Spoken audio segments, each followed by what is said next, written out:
তাহলে আমরা আজকে ডিসলোকেশনের বাকি অংশটুকু একটু কন্টিনিউ করব। জাস্ট একটু 5-10 মিনিটের মধ্যে আমরা আগের দিন যা করেছিলাম সেটা একটু রিক্যাপিচুলেট করে নিই।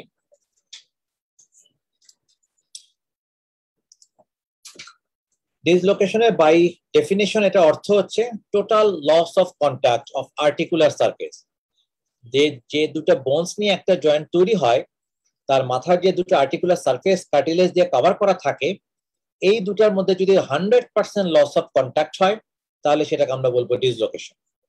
কিন্তু যদি 100% থেকে কম হয়, তার মানে কিছুটা হলেও পার্শিয়াল কন্টাক্ট যদি মেইনটেইন থাকে, তাহলে সেটাকে আমরা বলবো সাবলাক্সেশন। দুটোই অর্থোপেডিক ইমার্জেন্সি এবং দুটোকেই কারেকশন করা সমান জরুরি। এই এক্সরেটা তোমরা দেখতে পাচ্ছ, হিপ জয়েন্টটা তার নরমাল পজিশনে দেখতে থাকলে কিরকম থাকবে, এবং ডিসলোকেট হয়ে গেলে দেখবে যে হেডটা তখন আর এই অ্যাসিটাবুলামের সকেটের ভিতরে থাকে না, এটা তখন তার বাইরে চলে যায়। এই দুটো দাগ দেওয়া থাকলে এই তোমাদের জন্য বুঝতে আরো সুবিধা হবে। অ্যাসিটাবুলামের কাপ এবং ফিমোরাল হেডের কাপ এই দুটো সম্পূর্ণ প্যারালাল ভাবে একটা থেকে সেম ডিস্টেন্স মেনটেন করে থাকবে। যখন ডিসলোকেট হবে তখন দেখবা এই দুটো প্যারালালিজম তো দূরের কথা, পুরোপুরি আলাদা দুটো লাইনে কনভার্ট হয়ে যায়। তখন আমরা বুঝতে পারি যে এর ভিতরে ডিসলোকেশন আছে। সাবলাক্সেশন বুঝতে গেলে যেহেতু এখানে টোটাল লস অফ কন্টাক্ট হয় না, সেক্ষেত্রে আমাকে অন্য পাশের নর্মাল জয়েন্টটা দেখার প্রয়োজন হয়। সেই নর্মাল জয়েন্টের ভিতরে যখন নর্মালটার সাথে আমি কম্পেয়ার করব, তখন যদি দেখি যে জয়েন্ট স্পেস দুই আর্টিকুলার সারফেসের মাঝখানের গ্যাপ দুই পাশে যদি সমান না হয়, তাহলে যেই পাশে বেশি সেই পাশে জয়েন্টটাকে তখন আমরা সাবলাক্স ধরি। যেমন এই পাশে দেখা যাচ্ছে এই জায়গাটা এবং এই দুটা জায়গার ডিস্টেন্স অলমোস্ট সমান। যখন সাবলাক্সেশন হয় তখন নর্মাল সাইডের ডিস্টেন্স যতগুণ থাকে, অ্যাবনর্মাল সাইডটাতে ডিস্টেন্স তার থেকে বেড়ে যায়। কিন্তু এখানে এখনো তার definitely more than 70 to 80% contact এখনো আছে, ফলে এটাকে আমরা ডিসলোকেশন বলতে পারতেছি না, তখন এটাকে আমরা বলবো সাবলাক্সেশন। এই ফ্যাক্টরগুলোর কারণে একটা জয়েন্ট তার পজিশনে সবসময় থাকে। ফ্রিকুয়েন্টলি ডিসলোকেশন সহজে দেখা যায় না আনলেস কোনো ভায়োলেন্ট ফোর্স যদি বডির উপরে অ্যাক্ট না করে। Capsule, synovial membrane, articular cartilage, intra এবং extra articular ligament, surrounding muscle, surrounding soft tissue envelope, এরা সবাই একটা জয়েন্টকে ধরে রাখার জন্য প্রয়োজনীয়। তবে তোমাদেরকে অবশ্যই মনে রাখতে হবে এর মধ্যে সিঙ্গেল মোস্ট স্ট্রংগেস্ট স্ট্রাকচার যেটা জয়েন্ট ধরে রাখার জন্য খুবই জরুরি, সেটা হচ্ছে ক্যাপসুল। ক্যাপসুল যদি ঠিক থাকে, বাকি সবগুলো যদি ছিঁড়ে যায়, তাহলেও জয়েন্টের ডিসলোকেশন হবে না। আবার বাকি সবগুলো ঠিক আছে কিন্তু ক্যাপসুল ছিঁড়ে গেছে, ইউজুয়ালি সেটা ডিসলোকেশন হয়েই যায়। এটা এতটাই ইম্পর্টেন্ট। এক্সট্রা আর্টিকুলার লিগামেন্ট আমরা বুঝতে পারতেছি জয়েন্টের বাইরের দিক দিয়ে যে লিগামেন্ট গুলো থাকবে। ইন্ট্রা আর্টিকুলার লিগামেন্ট শব্দটা উচ্চারণ করলে সারা তোমাদের কাছে এক্সাম্পল জানতে চাইতে পারে, সেক্ষেত্রে আর কোনোটা বলতে পারো আর না পারো, anterior এবং posterior cruciate ligament of the knee joint, এই দুটার নাম তোমাকে বলতে পারতেই হবে, because these are the most two powerful and commonest intra-articular ligaments. Dislocation দুই রকম হতে পারে, একটা কনজেনিটাল আর একটা হচ্ছে অ্যাকোয়ার্ড। কনজেনিটাল যেটা জন্মগত, জন্মের সময় থেকেই জয়েন্টটা ডিসলোকেট অবস্থাতেই বাচ্চা জন্মগ্রহণ করতে পারে, সেটা যেমন হচ্ছে developmental dysplasia of heap. Acquired সাধারণত এটাই আমরা বেশি দেখে থাকি। এটা ট্রমাটিক হতে পারে, এটা প্যাথোলজিক্যাল হতে পারে, এটা প্যারালাইটিক কজে মাসকুলার ইমব্যালেন্সের কারণে হতে পারে। মোস্ট কমনলি এই তিনটা জয়েন্টই সাধারণত আমাদের ডিসলোকেশন বেশি হয়। একটা হচ্ছে শোল্ডার, একটা হচ্ছে হিপ, আর একটা হচ্ছে এলবো। এর মধ্যে শোল্ডার আর হিপের মধ্যে যে জিনিসটা কমন, সেটা হচ্ছে এরা দুটোই হচ্ছে ball and socket type of synovial joint, ফলে এদের রেঞ্জ অফ মুভমেন্ট অনেক বেশি। মূলত একটা joint sacrifice its stability to achieve its mobility, ফলে যে জয়েন্ট যত বেশি মোবাইল তার জন্য ডিসলোকেশনের চান্স তত বেশি। ডিসলোকেশন হচ্ছে একটা অর্থোপেডিক ইমার্জেন্সি। তোমাদের এমবিবিএস লেভেলে যদি কখনো জিজ্ঞেস করা হয় যে অর্থোপেডিক ইমার্জেন্সি কয়েকটা কন্ডিশনের নাম বলো, আর কোনোটা বলতে পারো আর না পারো, ডিসলোকেশন এবং কম্পার্টমেন্ট সিনড্রোম এই দুটো নাম তোমাদেরকে বলতে পারতেই হবে। জয়েন্ট যখনই ডিসলোকেট হয়ে যায়, এটাকে যত তাড়াতাড়ি সম্ভব আমাকে রিডাকশন করতে হবে, এবং এই reduction preferably under general anaesthesia হইতে হবে। হয়তো বাস্তবে আমরা দিতে পারি না, কিন্তু বই বাই বুক তোমাদেরকে এমবিবিএস লেভেলে কোশ্চেন করা হলে অবশ্যই বলতে হবে all dislocation should be done gently and preferably under general anaesthesia. এবং এই জেনারেল অ্যানেস্থেসিয়া দেওয়ার পিছনে শুধু পেইন রিডাকশনই তার মূল মুখ্য উদ্দেশ্য না, তার মেইন উদ্দেশ্য হচ্ছে তার স্কেলেটাল মাসল গুলাকে রিল্যাক্স করে ফেলাম, যাতে অল্প ট্র্যাকশন এবং কাউন্টার ট্র্যাকশনের মাধ্যমে আমরা এটাকে বসাইতে পারি। যদি এটা না করা হয় তাহলে বেশ ভায়োলেন্ট একটা ফোর্সকে আমাকে ট্র্যাকশন এবং কাউন্টার ট্র্যাকশন হিসেবে ব্যবহার করতে হয়, যে সময় ফ্র্যাকচারও হয়ে যেতে পারে।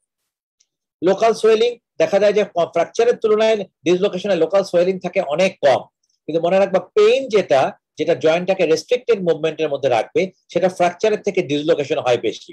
ফ্র্যাকচারের পেশেন্ট তোমাকে হয়তো তবু কিছুটা নাড়াচাড়া করা অ্যালাউ করবে, ডিসলোকেশনের পেশেন্ট 1 ইঞ্চিও নাড়াচাড়া করা অ্যালাউ করতে চায় না। যে কোনো কমপ্লিকেশন এই ডিসলোকেশন হলে হইতেই পারে, এটা ডিসলোকেশনের সময়, রিডাকশনের সময় অথবা পরবর্তীতে ডেভেলপ করতে পারে, যেটা আমরা কিছুক্ষণ পরে আলোচনা করব। কেন এটাকে আমরা বলতেছি অর্থোপেডিক ইমার্জেন্সি? কারণ আর্টিকুলার কার্টিলেজ তার নিউট্রিশন পায় হলো সাইনোভিয়াল ফ্লুইড থেকে। এই সাইনোভিয়াল ফ্লুইড যদি ক্যাপসুল ছিঁড়ে যায় তাহলে এটা কোনো কনফাইন্ড ক্যাভিটির মধ্যে থাকে না, ছড়ায় যায়, ফলে আর্টিকুলার কার্টিলেজ তখন আর কোনো নিউট্রিশন পায় না। এরা অ্যাভাসকুলার স্ট্রাকচার, এদের কোনো নিউট্রিয়েন্ট আর্টারি বা ব্লাড সার্কুলেশন নাই, এরা ডিফিউশন প্রসেসে সাইনোভিয়াল ফ্লুইড থেকে নিউট্রিশন পায়।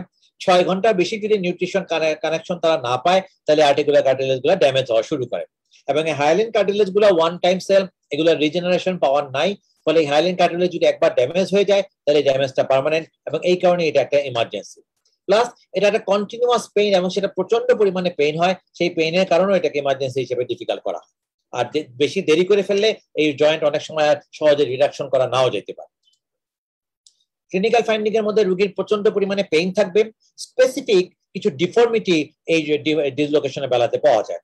হিপ, শোল্ডার যেটাই বলি না কেন, অ্যান্টেরিয়র বা পোস্টেরিয়র ডিসলোকেশন যেটাই হোক না কেন, পেশেন্টের পার্টিকুলার কয়েকটা পজিশন দেখলে আমরা যে কোনো সময় এটাকে সন্দেহ করতে পারি যে possibly this patient might have a dislocation, যেটা ফ্র্যাকচারের বেলায় অনেক সময় এক্সরে ছাড়া বোঝা খুবই কষ্ট। তবে ডিসলোকেশন বাইরে থেকে যতই বুঝো না কেন, তোমাকে অবশ্যই এক্সরে করতেই হবে। ডিসলোকেশন কারেকশনের আগেও একবার করতে হবে, ডিসলোকেশন কারেকশনের পরেও করতে হবে। আগে কেন করব? আগে করব যাতে আমার ডায়াগনোসিসটা আমি কনফার্ম করতে পারি। ক্লিনিক্যালি আমি যা সাসপেক্ট করতেছি সেটা রেডিওলজিক্যালি কনফার্ম করতে হবে, এবং তার সাথে এটাও কনফার্ম হতে হবে যে এই ডিসলোকেশনের সাথে অলরেডি কোনো ভাঙা বা ফ্র্যাকচার অলরেডি অ্যাসোসিয়েটেড আছে কিনা, যেটা বাইরে থেকে এক্সরে ছাড়া বোঝা অসম্ভব। পরে কেন করতে হবে? পরে করতে হবে যে ডিসলোকেশনটা আমি কারেকশন করলাম, এই কারেকশনটা ঠিক মতো হয়েছে কিনা, জয়েন্টটা আবার তার আগের অ্যানাটমিক্যাল পজিশন ফেরত পাইছে কিনা, এটা ইমিডিয়েটলি চেক করতে হবে, নাহলে এটাকে আবার রিডাকশন করার প্রয়োজন হয়। এই জন্য করবো। প্লাস ওই যে বললাম যে জয়েন্টের রিডাকশনের সময় কোনো ফ্র্যাকচার ছিল কিনা, এটা যেমন আগে যেমন দেখে নিব, তেমনি রিডাকশন করার পরেও এক্সরে করে কনফার্ম করবো যে নতুন কোনো ফ্র্যাকচার ডেভেলপ করলো কিনা। দেখা গেল যে রিডাকশনের আগে কোনো ফ্র্যাকচার ছিল না, রিডাকশন করার সময় টানাটানির সময় জয়েন্ট বসছে কি বসে নাই সেটা পরের কথা, কিন্তু একটা ফ্র্যাকচার তৈরি হয়ে বসছে, তাহলে সেটাকে আইডেন্টিফাই করার জন্য আমরা অবশ্যই রিডাকশন করার পরেও একটা এক্সরে করব। কোশ্চেন উঠতেই পারে যদি এটা ভেঙে যায় তাহলে দোষটা কার? বেসিক্যালি এটা কারোরই দোষ না। একজন ফিজিশিয়ান কখনোই অসৎ উদ্দেশ্যে তার ফ্র্যাকচার করবে না, এই অ্যাক্সিডেন্ট হতেই পারে, এবং এই জন্যই ইনফর্ম রিটেন কনসেন্ট ডিসলোকেশন কারেকশনের আগে নেওয়া খুবই জরুরি, যেখানে অবশ্যই লেখা থাকবে যে এই রিডাকশন করার সময়, রিডাকশন করার প্রসিডিউরটা করার সময় তার ভিতরে এখন যেটা কোনো ফ্র্যাকচার নাই সেটা কিন্তু ভেঙেও যেতে পারে, এই রিস্ক পেশেন্টকে জানাই নিয়ে তাকেই নিতে হবে। সে যদি ডিনাই করে তাহলে আমরা রিডাকশন কারেকশন করবো না, বা ডেফিনেটলি তাকে ভালো মতো বুঝাই দিতে হবে যে ফ্র্যাকচারের রিস্ক নেওয়া সত্ত্বেও তার যেন রিডাকশন করতে রাজি হয়, নাইলে এই জয়েন্টটা কিন্তু পরবর্তীতে আর কখনোই ব্যবহার করা যাবে না। ভেঙে গেলে যাক, সেটার জন্য আমরা পরবর্তীতে চিকিৎসা দিতে পারবো। সোয়েলিং আছে কিনা সেটা খেয়াল করবো। লস অফ মুভমেন্ট, কোন পার্টিকুলার মুভমেন্ট গুলো তার মেইনলি রেস্ট্রিক্টেড হয়ে গেছে সেটা দেখেও রিডাকশন ডিসলোকেশন আইডেন্টিফাই করা যায়। এবং লিম্ব সাধারণত শর্টেনিং হয়ে যায়, কারণ অথবা লেন্থেনিং হয়ে যেতে পারে depending upon the type of dislocation. আমরা যেটা লাস্ট দিন আলোচনা করেছিলাম হিপ ডিসলোকেশন, যেটা অ্যান্টেরিয়র, পোস্টেরিয়র এবং সেন্ট্রাল 3 রকম হতে পারে, যার মধ্যে মোস্ট কমন হচ্ছে তোমার পোস্টেরিয়র হিপ ডিসলোকেশন, এবং ইউজুয়ালি মোটর ভেহিকেল অ্যাক্সিডেন্টে বা ড্যাশবোর্ড ইনজুরিতে সাধারণত এটা বেশি হয়। কারণ আমরা যখন বসে থাকি গাড়ির ভিতরে তখন আমাদের হিপ এবং নি 90-90 পজিশনে থাকে, আমার হাঁটুটা ড্যাশবোর্ডের সাথে লাগানো থাকে, ফলে যখন এটা মুখোমুখি সংঘর্ষ হয় তখন ড্যাশবোর্ডটা সরাসরি আমার হাঁটুর উপরে, ফিমারের উপরে ডাইরেক্টলি তার ফিমারের লং অ্যাক্সিস বরাবর একটা প্রেসার ক্রিয়েট করে, যে ধাক্কা খেয়ে এই জয়েন্টটা ডিসলোকেট হয়ে যেতে পারে। ফলে ড্যাশবোর্ড ইনজুরি আমাদের হিপ ডিসলোকেশনের জন্য সবচেয়ে মোস্ট কমন, যেটা পোস্টেরিয়র হিপ ডিসলোকেশনে বেশি করে থাকে। পোস্টেরিয়র হিপ ডিসলোকেশনে পার্টিকুলার যে নির্দিষ্ট অ্যাটিটিউডটা পাওয়া যায় সেটা হচ্ছে flexion, abduction, adduction and internal rotation. পাটা ফ্লেক্স হয়ে থাকবে, নরমাল লিম্বের দিকে অ্যাডাক্টেড হয়ে থাকবে, এবং পাটা ইন্টারনালি রোটেটেড থাকবে। কোন একটা পেশেন্টকে যদি পার্টিকুলার এই পজিশনে দেখতে দেওয়া যায় এবং এই পজিশন থেকে সে যদি অন্যদিকে কোনো দিকে নড়তে না দেয়, তাহলে আমার ক্লিনিক্যাল স্ট্রং সাসপিশন থাকবে ডেফিনেটলি এর ভিতরে হিপ ডিসলোকেশন আছে, এবং possibly it's a posterior hip dislocation. যদি অ্যান্টেরিয়র ডিসলোকেশন হয় তাহলে এই অ্যাটিটিউডটা একটা খালি মিলবে, সেটা হচ্ছে ফ্লেকশন, কিন্তু তোমার এখানে বাকি যেটা আছে অ্যাডাকশনের বদলে সেখানে চলে আসবে অ্যাবডাকশন, এবং ইন্টারনাল রোটেশনের জায়গায় সেখানে চলে আসবে এক্সটার্নাল রোটেশন। এক্সরে যদি আমরা দেখি তাহলে মনে রাখবা, যদি এটা পোস্টেরিয়র হিপ ডিসলোকেশন হয় তাহলে আমরা হিপ জয়েন্টটাকে দেখতে পাবো আইলিয়াক ব্লেডের পিছনে। এইটা ছিল তার অ্যাসিটাবুলামের সকেট, এখান থেকে ছুটে যে এসে আইলাক ব্লেডের কাছে চলে যায়। আর যদি আইলাক ব্লেডের কাছে না যায় অপটোরেটর ফোরামেনের কাছে চলে আসে, তাহলে সেটা বুঝতে হবে যে সেটা হচ্ছে অ্যান্টেরিয়র ডিসলোকেশন। যেমন এই যে এখানে এটা অপটোরেটর ফোরামেনের কাছে চলে আসে, এটা কিন্তু তার আইলাক ক্রেস্টের কাছে নাই। ফলে এক্সরেতে ডিসলোকেশন চিনতে গেলে তোমাকে অবশ্যই দেখতে হবে হেডটা কোথায় আছে। হেডটা যদি আইলাক ব্লেডের দিকে থাকে ইটস এ পোস্টেরিয়র ডিসলোকেশন, হেডটা যদি অপটোরেটর ফোরামেনের দিকে থাকে তাহলে সেটা হচ্ছে তোমার অ্যান্টেরিয়র ডিসলোকেশন। খুব কপাল খারাপ থাকলে একই রকম ভাবে এই দুটো ডিসলোকেশন একসঙ্গে থাকতে পারে। যেমন এখানে তুমি যদি পেশেন্টের অ্যাটিটিউড দেখো, তাহলে এই বাম পাটা যেটা দেখো এটা ফ্লেক্স, অ্যাডাক্টেড এবং ইন্টারনাল রোটেটর আছে, তার মানে ডেফিনেটলি এটা পোস্টেরিয়র ডিসলোকেশন এখানে। আর রাইট লিম্বটা ফ্লেক্সড আছে, অ্যাবডাক্টেড আছে এবং এক্সটার্নাল রোটেটর আছে, ফলে ডেফিনেটলি এই জায়গাটা তোমার এই অ্যান্টেরিয়র ডিসলোকেশন হয়ে আছে। সেন্ট্রাল ডিসলোকেশন হচ্ছে যখন অ্যাসিটাবুলামটা ভেঙে হেডটা পেলভিক ক্যাভিটির দিকে প্রোট্রুড করে যাবে, তখন সেটাকে আমরা বলবো সেন্ট্রাল ডিসলোকেশন। এটা রিলেটিভলি আনরেয়ার। হিপ রিডাকশনের কারেকশনের বেসিক মেথডটাই হচ্ছে আমাকে হিপ এবং নি জয়েন্টটাকে 90-90 পজিশন আনতে হবে। কাউন্টার ট্রাকশন আমি দিব পেলভিক বোনের উপরে ভার্টিক্যালি নিচে মেঝের দিকে। আর এই 90-90 পজিশন আনার পর এই যে তার ফিমারের যে আপরাইট পজিশনটা থাকবে, এই আপরাইট পজিশনের ফিমারটাকে আমরা সরাসরি উপরের দিকে টান দিব। টান দিলে সাধারণত এই ডিসলোকেশনটা কারেকশন হয়ে যায়। এটা যে ভিডিওটা আমি দেখাইছিলাম আজকে, জাস্ট একবার সংক্ষেপে জাস্ট প্লে করি, তোমরা দেখো। এটার মধ্যে কোনো সাউন্ড নাই, জাস্ট একটু ছোট একবার দেখলে তোমাদের এটা মনে পড়বে।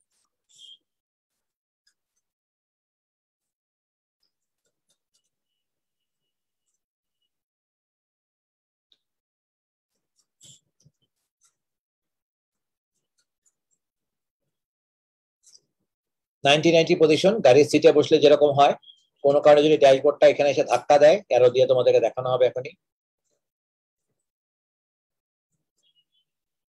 দিলে এটা ধাক্কা খেয়ে পিছন দিকে বের হয়ে যায়, তখন সেটাকে আমরা বলি পোস্টেরিয়র হিপ ডিসলোকেশন।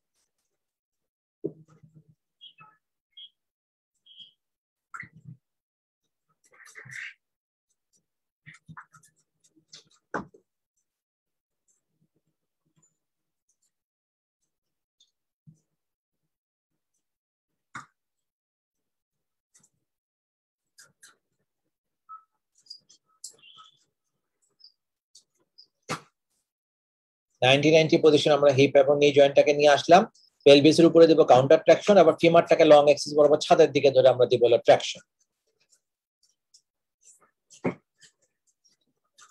দিলেই পোস্টেরিয়র সাইড থেকে হিপটা ডিসলোকেটেড হয়ে যেটা ছিল সেটা রিলোকেট হয়ে যায়।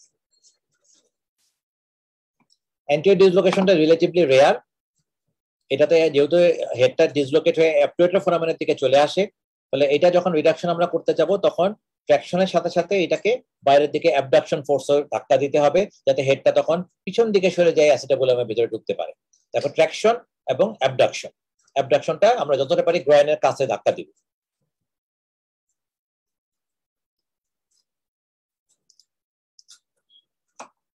রিডাকশন করার পর এই অংশটুকু মানে আমি তোমাদের কালকে লাস্ট দিন বলতে ভুলে গিয়েছিলাম, যে কোনো জয়েন্ট রিডাকশন করার পরপরই পেশেন্টকে সেই জয়েন্টকে সাথে সাথে ফুল মুভমেন্ট কখনোই দেওয়া যায় না, কারণ আমরা শুধু জয়েন্টটাকে রিডাকশন করছি। এই রিডাকশন করার পর তার যে মোস্ট স্ট্রংগেস্ট স্ট্রাকচার, যেটা জয়েন্টটাকে রিলোকেট করার পর ধরে রাখার কথা, ক্যাপসুল, সেই ক্যাপসুলটাকে কিন্তু আমরা রিপেয়ার করি নাই, কারণ এগুলো ক্লোজ টেকনিক বেশিরভাগ সময়। ফলে এই ক্যাপসুলটাকে রিপেয়ার করার জন্য ন্যাচারাল হিলিং প্রসেস টাইমটাকে আমাকে অ্যালাউ করতে হবে।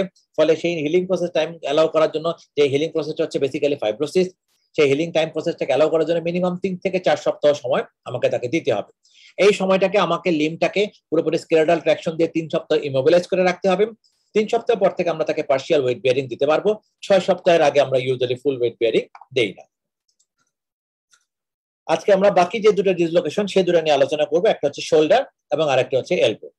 হিপের মতো শোল্ডারও ball and socket type of synovial joint, but হিপের থেকেও শোল্ডারের মুভমেন্ট ভ্যারাইটি বেশি, ফলে হিপের থেকেও শোল্ডারের ডিসলোকেশনের চান্স বেশি। শোল্ডারে হিপে যেমন ছিল 3 রকম ডিসলোকেশন, অ্যান্টেরিয়র, পোস্টেরিয়র এবং সেন্ট্রাল। শোল্ডারের জন্য এটা হচ্ছে অ্যান্টেরিয়র, পোস্টেরিয়র এবং ইনফেরিয়র। হিপে ছিল পোস্টেরিয়র ডিসলোকেশনটা মোর কমন, বাট শোল্ডারের ক্ষেত্রে অ্যান্টেরিয়র ডিসলোকেশনটা মোর কমন, অলমোস্ট 95%। ফলে পোস্টেরিয়র এবং ইনফেরিয়র ডিসলোকেশন ভেরি রেয়ার, খুব রেয়ারলি এটাকে পাওয়া যায়। যদি অ্যান্টেরিয়র ডিসলোকেশন হয় তাহলে ফল অন আউটস্ট্রেচড হ্যান্ড, এই টার্মটা তোমরা একটু কষ্ট করে খেয়াল রাখবা। আপার লিম্বে মোটামুটি যতগুলা ইনজুরি আছে, সেটা Colles fracture, distal radius ulna fracture, mid shaft fracture, proximal radius ulna fracture, supracondylar fracture of the humerus, cornet fracture, olecranon fracture, elbow dislocation, shoulder dislocation, যাই বলো না কেন, এদের সবার জন্য একটা কমন মেথড হচ্ছে ফল অন আউটস্ট্রেচড হ্যান্ড, মানে হাতটাকে লম্বা করে দিয়ে আমরা যখন মাটিটাকে যদি ধাক্কা দেয়, আমরা যদি মাটিতে পড়ে যাই, তাহলে আমরা হাতটাকে যেমন মেঝের সাথে মাটির উপরে হাতটাকে যেভাবে প্লেস করে আমরা আমাদের ফলটাকে ঠেকানোর চেষ্টা করি, এই পজিশনটা হচ্ছে গিয়ে এতগুলো ফ্র্যাকচারের জন্য খুবই কমন। ফলে এই একটা টার্ম তোমরা যদি মনে রাখতে পারো, তাহলে আপার লিম্বের যে কোনো ইনজুরিতে যদি বলা হয় এই ইনজুরিটা কেমন করে হয়, তাহলে এই টার্মটা বলে দিলে বেশিরভাগ সময় তোমার অ্যান্সার কারেক্ট হয়ে যাবে। ফল অন আউটস্ট্রেচড হ্যান্ড, তার মানে হাতটাকে পুরোপুরি লম্বা স্ট্রেইট রেখে এলবো রিস্ট জয়েন্টটাকে 90 ডিগ্রি ফ্লেক্স এক্সটেন্ড করে আমরা যেভাবে মাটিতে পড়ে যাই ওই পজিশনে রেখে হাত আমরা যদি মাটিতে পড়ে যেতে পারি, তাহলে এতগুলো ফ্র্যাকচার ডিসলোকেশনে সবগুলোই হওয়া সম্ভব। পোস্টেরিয়র ডিসলোকেশন যেটা খুব রেয়ার, বাট এটার ক্ষেত্রে অবশ্যই তোমাকে খেয়াল রাখতে হবে, দুইটা হিস্ট্রি তোমাকে অবশ্যই নিতে হবে, যার একটা হচ্ছে ইলেকট্রিক শক আর একটা হচ্ছে এপিলেপটিক অ্যাটাক। যারা এপিলেপসির পেশেন্ট তাদের অনেক সময় এই পোস্টেরিয়র হিপ ডিসলোকেশনটা হয়, এবং ইলেকট্রিক শক থাকলে আমরা সাধারণত তখন এই ক্ষেত্রে দেখতে পারি যে পোস্টেরিয়র হিপ ডিসলোকেশন হইতে পারে। হিপের ডিসলোকেশনের বেলায় যেরকম পার্টিকুলার কতগুলো নির্দিষ্ট অ্যাটিটিউড থাকে, শোল্ডার ডিসলোকেশনের বেলাতে এরকম পার্টিকুলার নির্দিষ্ট কতগুলো অ্যাটিটিউড থাকে। আমরা অ্যান্টিরিয়র ডিসলোকেশন যেহেতু অলমোস্ট 95% কমন, আমরা এটা নিয়ে মূলত আলোচনা করি। ডান দিকে নিচের দিকে যে ছবিটা আমি পেশেন্টকে দেখাইছি, কোন পেশেন্টকে তুমি যদি ইমার্জেন্সি রুমে এইভাবে হাতটাকে ধরে রেখে ঢুকতে দেখো, তাহলে ডেফিনেটলি তুমি সন্দেহ করবা যে possibly he have a shoulder dislocation.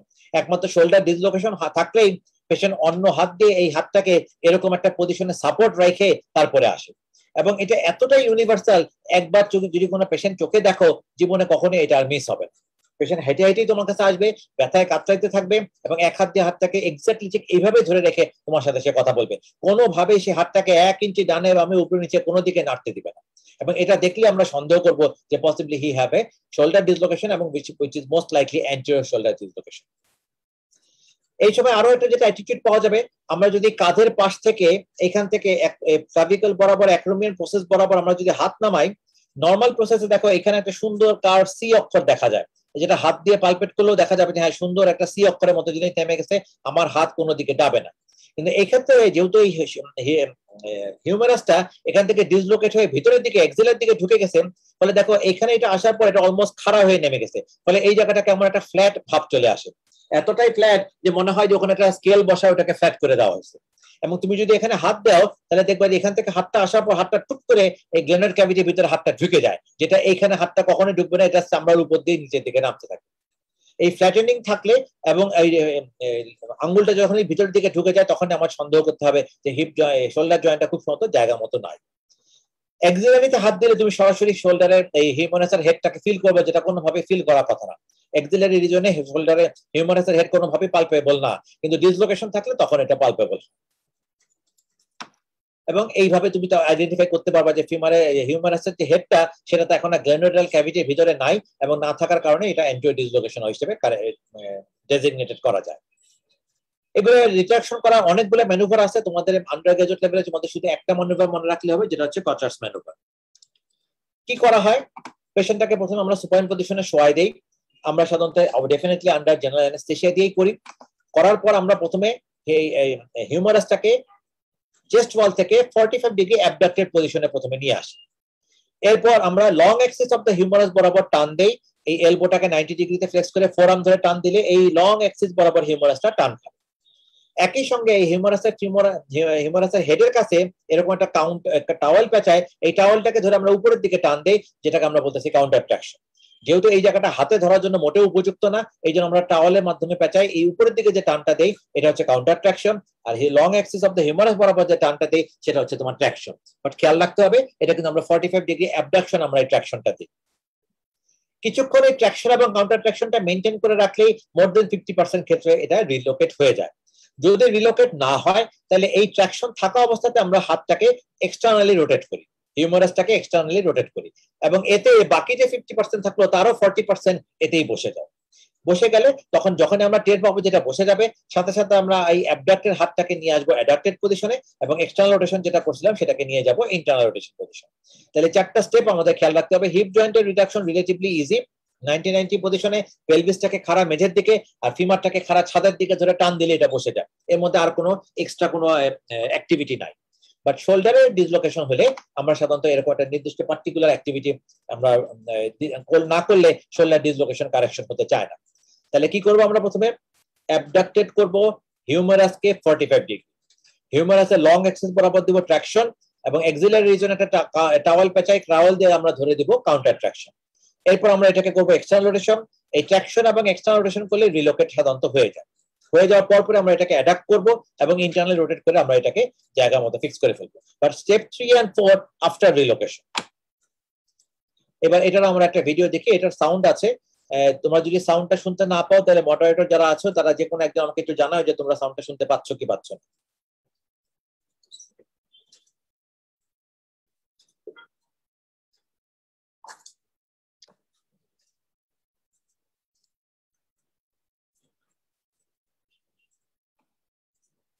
Shoulder dislocation is a common injury in sports or activities that involve high-velocity injuries, such as skiing or other contact sports. The most common injury is the anterior-inferior dislocation.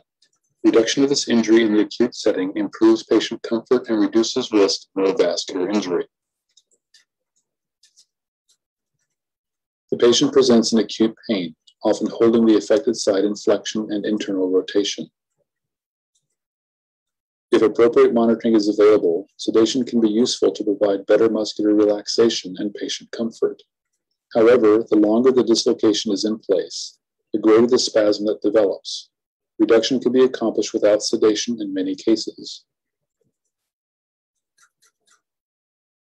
There are several methods to reduce this dislocation.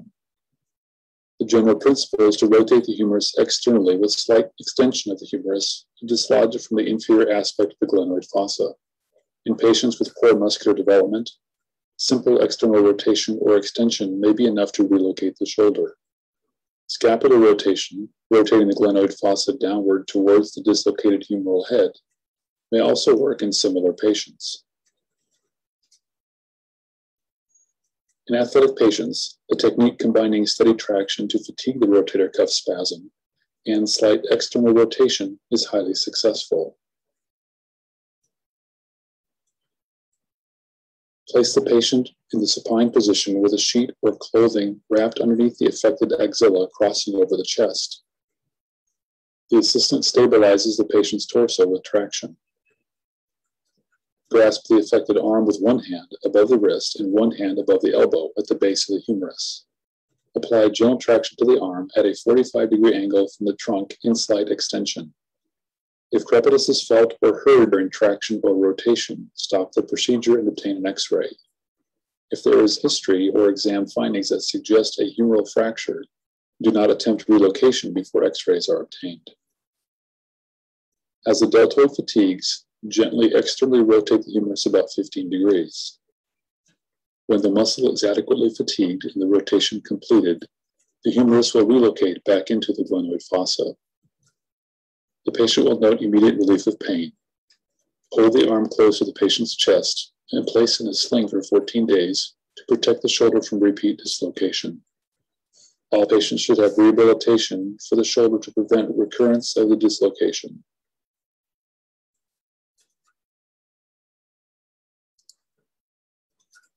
এখানে তোমরা দেখো পেশেন্টের পজিশনটা আমি তোমাদের যেটা বলছিলাম 45 degree abduction পজিশনে রাখবো। এই বরাবর একটা টাওয়াল ক্লিপ দিয়ে আমরা এই বরাবর দিব কাউন্টার ট্রাকশন আর হিউমারাসটাকে আমরা সরাসরি নিচে এদিকে টান দিব। এই ফোরআর্মটাকে ব্যবহার করে এটা হচ্ছে তোমার traction.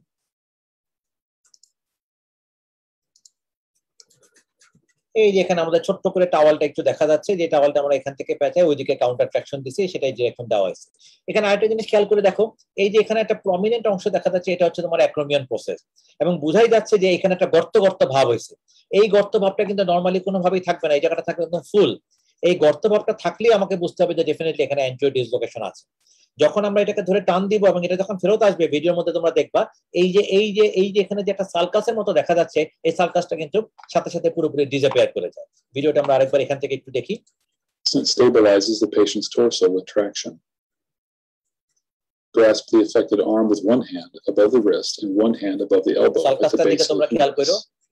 Apply gentle traction to the arm at a 45-degree angle from the trunk in slight extension.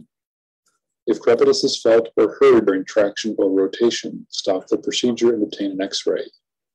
If there is history or exam findings that suggest a humeral fracture, do not attempt relocation before X-rays are obtained. As the deltoid fatigues, gently externally rotate the humerus about 15 degrees. When the muscle is adequately fatigued and the rotation completed, the humerus will relocate back into the glenoid fossa. The patient will note immediately. খেয়াল করে দেখো, now that sulcus is totally disappeared.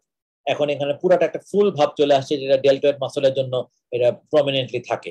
Body বিল্ডারদের দেখবে এই কার্ভেচারটা খুব সুন্দর দেখা যায়, কিন্তু এই যে সালকাসটা যেটা ছিল ডিসলোকেশনের কারণে, যেটা আমরা অন্য কোনো ক্ষেত্রে পাবো না, সেটা কিন্তু যখনই রিলোকেশন হয় সাথে সাথে কিন্তু সালকাসটা ডিসঅ্যাপিয়ার করে যায়, কারণ হিউমারাসের হেডটা এখন এক্সিলারি রিজিয়ন থেকে আবার এখানে চলে আসছে।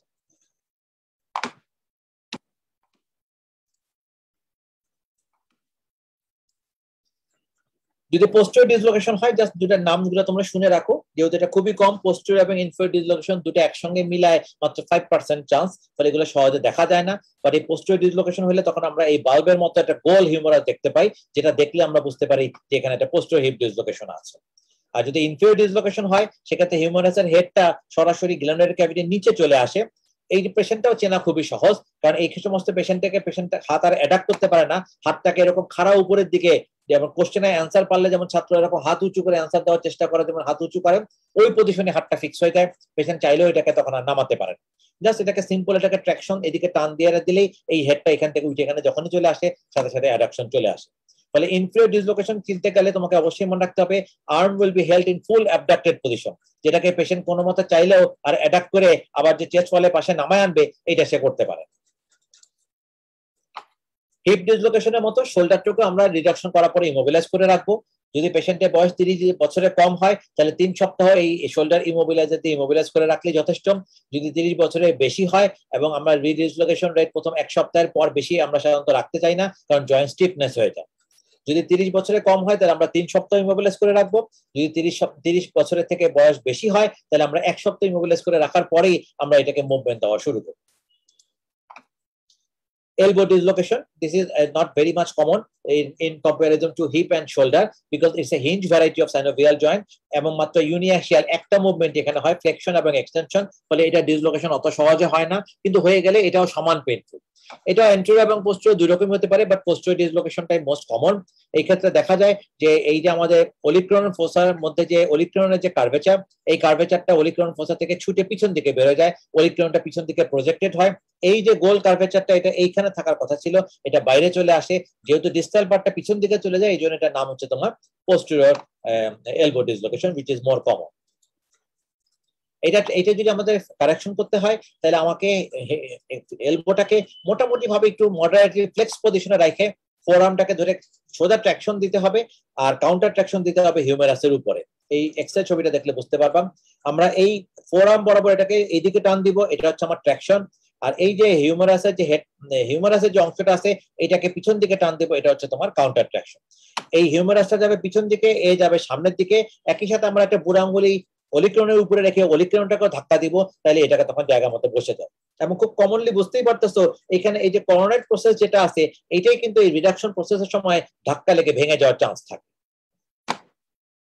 এটারও একটা সুন্দর ভিডিও আছে, আমরা ওইটা একটু দেখি।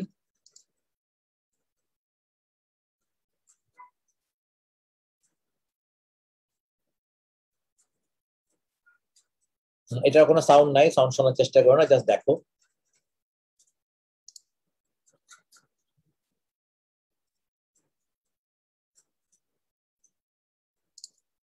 সরি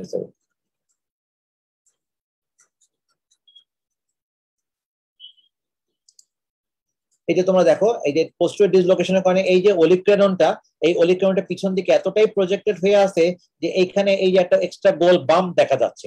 নরমালি কিন্তু এই বাম্পটা এরকম আলাদা করে ফিল করা যায় না, যেহেতু ওলিক্রেননটা পিছন দিকে ডিসলোকেট হয়েছে এবং এখানে এরকম একটা গর্ত ভাব তৈরি হয়েছে, এই জন্য আমরা এটাকে বলতে পারতেছি এটা এলবো ডিসলোকেশন। এক্স্যাক্টলি এই ঘটনাটা এখানে ঘটে।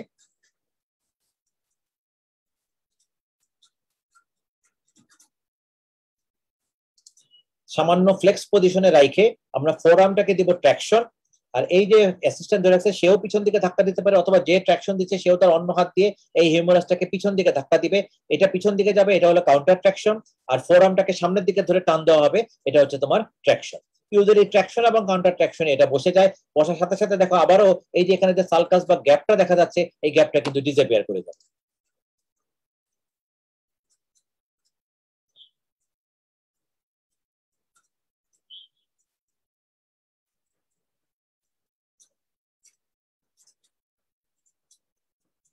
দেখো এই গ্যাপটা ডিসঅ্যাপিয়ার করে গেছে, এলবোটা ভিতরের দিকে ঢুকে গেছে এবং আমার এই ফুলনেসটা আবার ফেরত চলে আসছে। বোনসটাকে একেও এখন দেখাবে ওরা।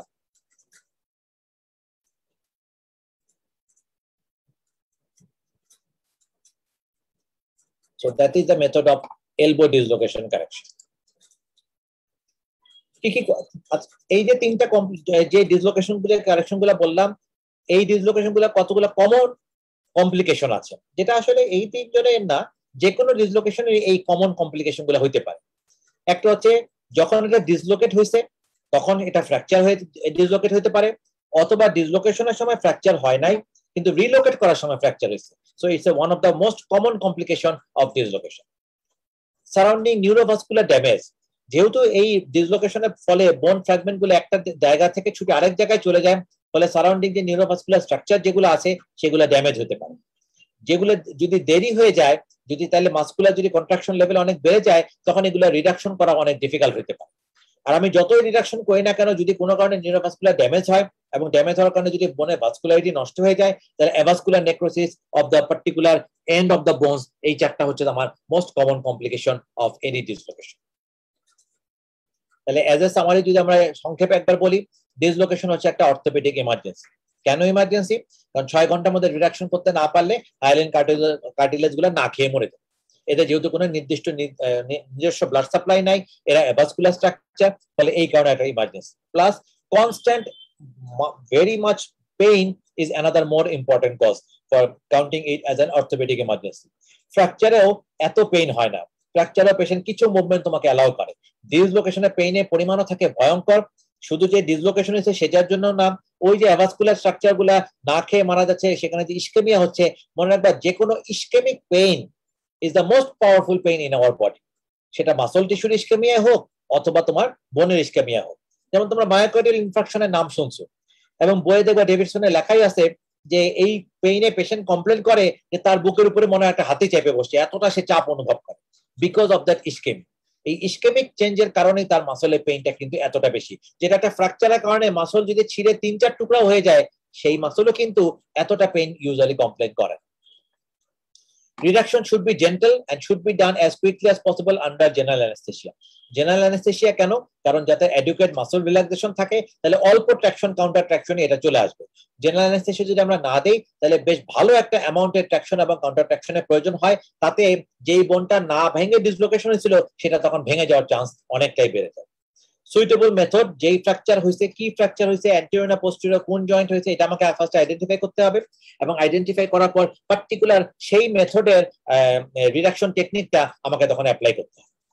রিডাকশন টেকনিক এটা বুঝতে গেলে তোমাদের ইমার্জেন্সিতে যদি তোমার যখন ডিউটি থাকবে, তখন যদি কোনো রিডাকশন ডিসলোকেশনের পেশেন্ট থাকে, ডিউটি শেষ হয়ে যাক, বাসা যতই দূরে হোক, কষ্ট করে থেকে যাবা যাতে রিডাকশন প্রসেসটা তোমরা স্বচক্ষে দেখতে পারো। কারণ ফ্র্যাকচারের মতো রিডাকশন এত বেশি কমন না, এবং যেহেতু এটা ইমার্জেন্সি, এটা পরের দিন ইন্টার্নদের বা ফিফথ ইয়ারদেরকে দেখানোর জন্য রেখে দেওয়ার কোনো সুযোগ নেই। এটাকে দেন তখনই আমাকে সাধারণত রিডাকশন করে ফেলতে হয়। রিডাকশন করার পরে রিহ্যাবিলিটেশন খুবই ইম্পর্টেন্ট, কারণ এটাকে দীর্ঘ সময় আমি ইমোবিলাইজ করে রাখতে পারবো না, আবার সাথে সাথে মুভমেন্টও দিতে পারবো না। আমরা একটা ব্যালেন্স মেনটেন করি যাতে আমার রিহ্যাবিলিটেশনটা ভালো মতো আসে। আর কমপ্লিকেশন যে 4টা বললাম, সেগুলো রিডাকশনের সময়, রিডাকশনের পরে, অথবা লং টার্ম 2-3 বছর পরেও হতে পারে, ফলে এগুলোকে আমাকে মাথার মধ্যে খেয়াল রাখতে হবে।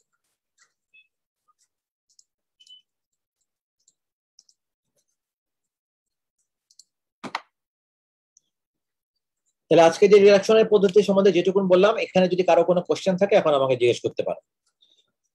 ভিডিওগুলা এবং এই পাওয়ার পয়েন্ট প্রেজেন্টেশনটা পুরোটাই আমি এক্সিস গ্রুপের কাছে দিয়ে দিব, ওরা একটা লিঙ্কও দিয়ে দিবে, তোমরা ওখান থেকে ডাউনলোড করে নিয়ে পরে ওগুলো দেখতে পারবা।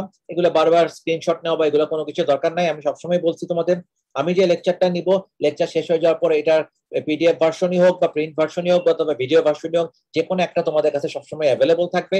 অবসর সময় তোমাদের যখনই মনে হবে তখনই তোমরা এই অবসর সময় লেকচারগুলো আবার দেখে নিতে পারো। আজকের এই ডিসলোকেশন টপিকটার উপরে কারো যদি পার্টিকুলার কোনো কোশ্চেন থাকে, ইউ ক্যান আস্ক মি নাও।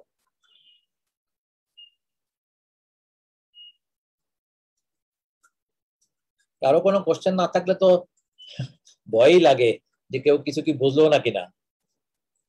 কিন্তু আবারও বলছি, কোশ্চেন না থাকার মানে হলো হয় তোমরা কিছুই বুঝো নাই অথবা সবকিছু বুঝে ফেলছো।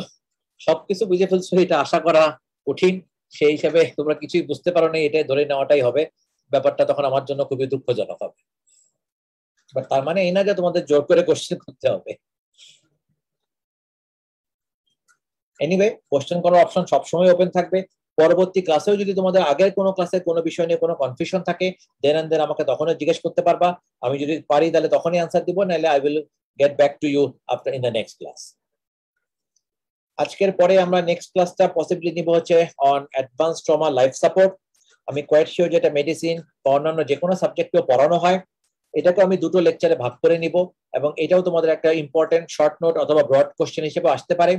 সৌভাগ্যবশত এই ATLS প্রোটোকলটা, অ্যাডভান্স ট্রমা লাইফ সাপোর্ট প্রোটোকলটা তোমরা যদি একবার ধাতস্থ করে ফেলতে পারো, মনে রাখবে এটা যে কোনো জায়গার মেডিসিনই হোক, কার্ডিয়াক ইমার্জেন্সি হোক, অথবা অর্থোপেডিক ইমার্জেন্সি হোক, জেনারেল সার্জারি হোক, any life threatening condition reverse করার জন্য এই পদ্ধতিটা কাজে লাগে।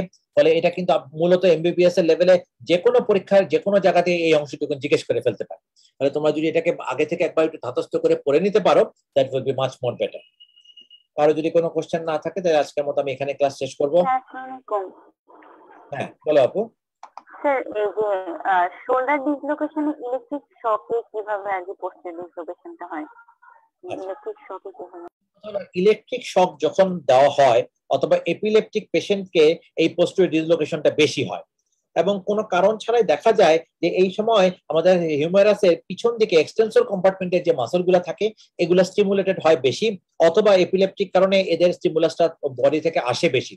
এটার এক্সাক্ট কোনো কারণ জানা নাই, বাট এটা বিভিন্ন গবেষণা করে দেখাই গেছে যে এই শোল্ডার ডিসলোকেশনে যদি কারো যদি এপিলেপটিক হিস্ট্রি থাকে, এপিলেপটিক শকের সময় যদি ডিসলোকেশন হয় অথবা ইলেকট্রিক শকের সময় যদি ডিসলোকেট হয়, তাহলে এই পোস্টেরিয়র গ্রুপ অফ মাসলগুলোর ভিগারাস কন্ট্রাকশন, যেটা অ্যান্টেরিয়র থেকে কোনো এক কারণে কম হয়, এই ভিগারাস কন্ট্রাকশনের কারণেই তখন শোল্ডারটা পোস্টেরিয়রলি ডিসলোকেট হয়ে চলে যায়।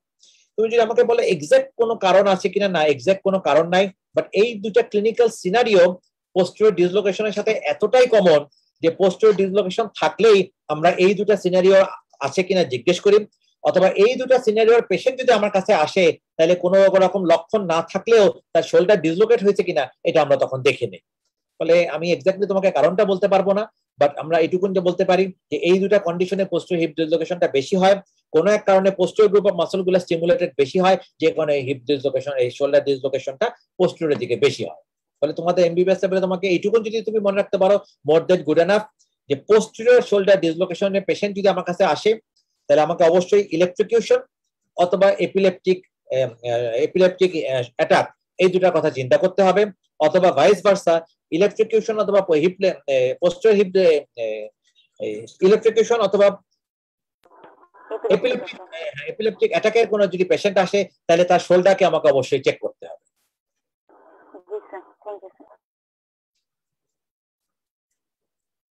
তাহলে আজকের মতো আমরা ক্লাস এখানেই শেষ করলাম। নেক্সট ক্লাসে আমরা ATLS প্রোটোকল নিয়ে আলোচনা করব। Thank you everyone.